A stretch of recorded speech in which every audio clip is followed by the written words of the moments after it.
ॐ गोपिका जीवनस्मरणं गोविन्द गोविन्द इति श्रीमद्भागवतमहापुराणं पञ्चमस्कन्धः अथ अष्टमोऽध्यायः। श्रीशुक उवाच एकधा महानद्यां कृताभिषेकनैयमिकावश्यको ब्रह्माक्षरमभिगृह्णानो मुहूर्तत्रयमुदकान्त उपविवेश तत्र तथा राजन् हरिणीपिपासया जलाशयाभ्यासम् एकैवोपजगाम तया पेपीयमान उदके तावदेवाविधूरेण नदतो मृगपतेरुन्नादो लोकभयङ्कर उदपतत् तमुपश्रुत्य सा मृगवधूः प्रकृतिविक्लवा चकितनिरीक्षणा सुतरामपि हरिभयाभिनिवेश व्यग्रहृदया पारिप्लवदृष्टिः अगततृषा भयात् सहसैवोच्चक्राम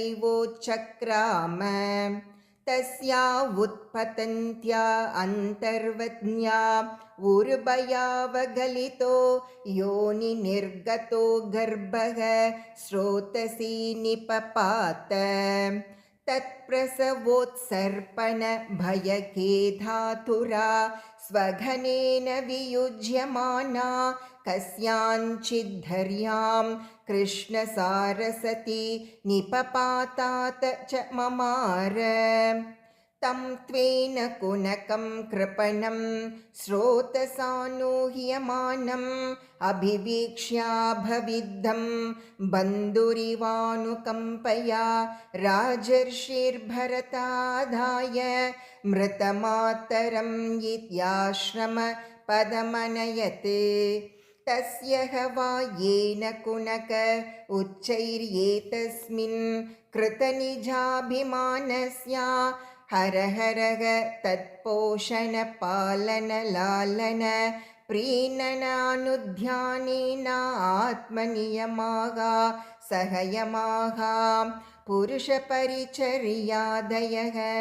एकैकशः कतिपयेनागर्गणेन वियुज्यमानाः किल सर्व एवोदवसन् अहो बथायं हरिणकुनकः कृपण ईश्वर रतचरण परिप्रमणरयेन स्वघन सुहृद्बन्धुभ्यः परिवर्जितः शरणं च मोपसाधितो मां एव मातापितरौ भ्रातृज्ञाधीन् यौदिकांश्चैवोपयाय नान्यं कञ्चन वेद मय्यति विस्रब्धः चात एव मया मत्परायणस्या पोषणपालन प्रीणन लालनम् असूयुनानुष्ठेयं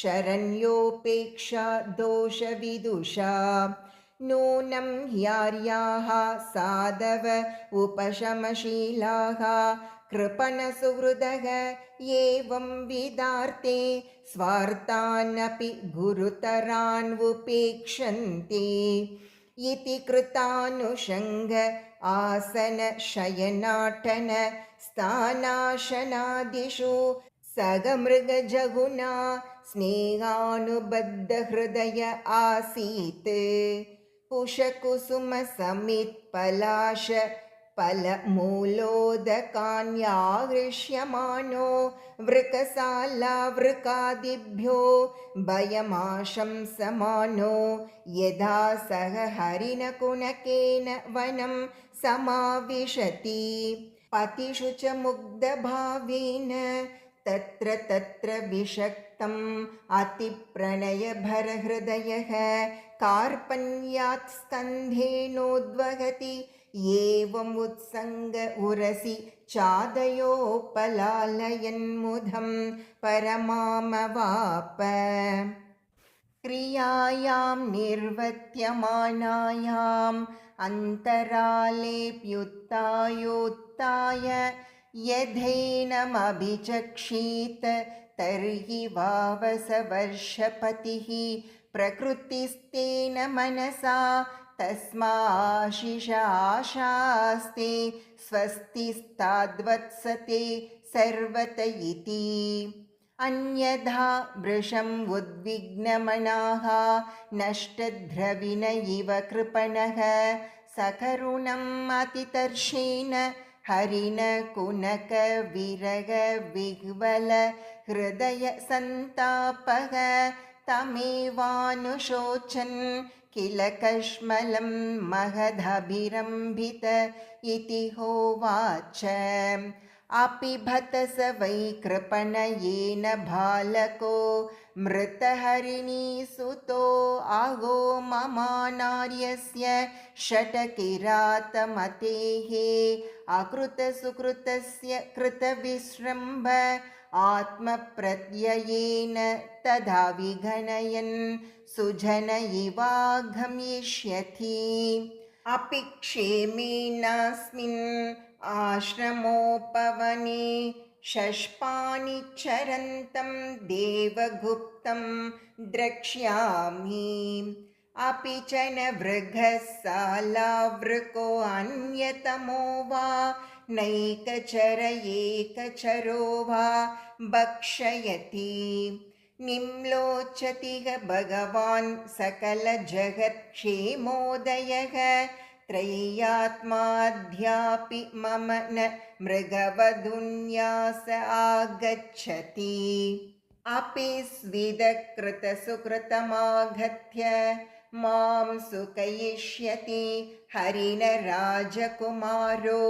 विविधरुचिरदर्शनीय निज मृगधारकविनोदैः असन्तोषं स्वानामपनुधन्।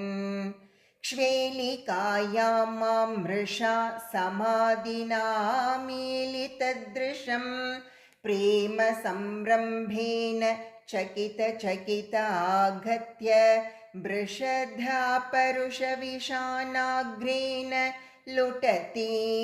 आसादितः विषि बर्हिषि दूषिते मयोपालब्धो भीतः सपद्युपरतरासः ऋषिकुमारवद् अवहितकरणकलाप आस्ते। किं वा रे आचरितं तपस्तपस्विन्यानया यदियमवनिः स विनय कृष्णसारतनयत नुतर सुभग शिवतमाकर कुरपध पङ्क्तिभिः द्रविण विधुरातुरस्य कृपणस्य मम द्रविण पदवीं सूचयन्त्यात्मानं च सर्वतः कृतकौतुकं द्विजानां स्वर्गापवर्ग कामानां देवयजनं करोति। अपि स्विधसौ भगवानुडुपतिर्येनं मृगपतिभयान् मृतमातरं मृगबालकं स्वाश्रमपरिभ्रष्टम् अनुकम्पया कृपणजनवत्सलः परिपाति। किं वात्मजविश्लेषज्वर धवदगनशिखाभिः उपतप्यमानहृदयः तलनलिनीकं माम् उपसृतमृगीतनयं शिशिरशान्तानुराग गुणित निजवदन सलिलामृतमय गभस्तिभिः स्वधयतीति च एवम् अघटमान मनोरथा कुलहृदयो मृगधारकाभासेन स्वारब्धकर्मणा योगारम्भनतो विभ्रंशितः स योगतापसो भगवद्धाराधनलक्षणा च कथमितरता जात्यन्तर येन कुनकासङ्गः साक्षान्निःश्रेयसप्रतिपक्षतया प्राक् परित्यक्तः व्यक्तदुस्त्यज हृदयाभिजातस्य तस्यैवम् अन्तराय विहतयोगारम्भनस्य राजर्षेर्भरतस्य तावन्मृगार्भकपोषण पालनप्रीणन लालनानुषङ्गेन अविगणयत आत्मानम् अगरिवाकुबिलं दुरतिक्रमः कालः करालरभस आपद्यत तदानीमपि पार्श्ववर्तिनमात्मजमिवानु शोचन्तम् अभिवीक्षमाणो मृग एवाभिनिवेशितमना विसृज्य लोकमिमं सह मृगेण कळेवरं मृतम् अनुन मृतजन्मानुस्मृतिः इतरवन्मृगशरीरमवाप तत्रापि गवात्मनो मृगत्वकारणं भगवदाराधन समीहानुभावेनानुस्मृत्य भृशम् अनुतप्यमान आह अहो कष्टं भ्रष्टोऽहम् आत्मवतामनुपताद् यद्विमुक्त समस्तसङ्गस्य विविक्तपुण्यारण्यशरणस्य आत्मवत आत्मनि सर्वेषामात्मनां भगवति वासुदेवे तदनुश्रवण मनन संकीर्तन आराधनानुस्मरण